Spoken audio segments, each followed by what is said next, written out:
म त एमाले हुँ एमाले म त एमाले हुँ म त हामी घन्टी के को घन्टी वृद्ध भत्ता कसले दियो कसले दियो झन् विदेशबाट आएको पैसा हुन्छ केपिओलले दिएको होइन हाम्रो केपिओलीले तिरेको पैसाले भन्नु न हाम्रो केपिओलले दिएको होइन अब बन्द गरिदेला फेरि चुपचाप एमालेलाई भोट दिनु गरे पनि केही पनि नापिँदैन गरे पनि गरोस् त्यो भत्ता लाउँदा पनि मैले चलाएकै हो पैसा खाएकै हो अझै पनि गर्छु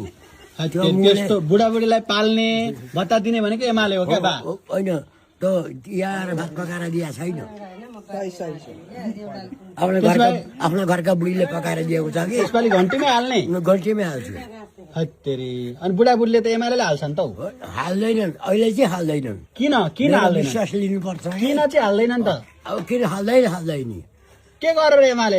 एमाले सन्किएको काङ्ग्रेस नापिएको माओवादी खुल्किएको अनि अनि एमाले त झन् बुढाबुढीले भत्ता दिन्छु भन्छ राम्रो बुढाबुढीले त एमाले मन पराउँछन् त नि पढाउँथे पहिले अहिले के गरौँ किन अनि तपाईँ किन बिच्किनु भयो एमालेसँग लाखे नबुझेर हो पहिले नबुझेर केपिओलीलाई त राम्रो मान्छन् त नि तपाईँ त बर्बाद गर्नुहुन्छ कि क्या यार गर्दिनँ म केपिओलीलाई जिताउँ भनेको हामीले त जिताउँछ कसले जित्छ त नि अब के घन्टीलाई बालेनलाई हाल्ने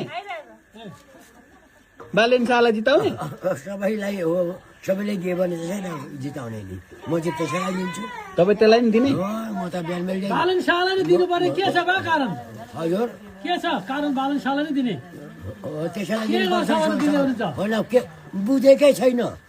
हेर्नु न त के गर्दो रहेछ थाहा हुन्छ के मूर्ख मान्छे हौ अलिकति बुझ्नुपर्छ नि यतिको मान्छेले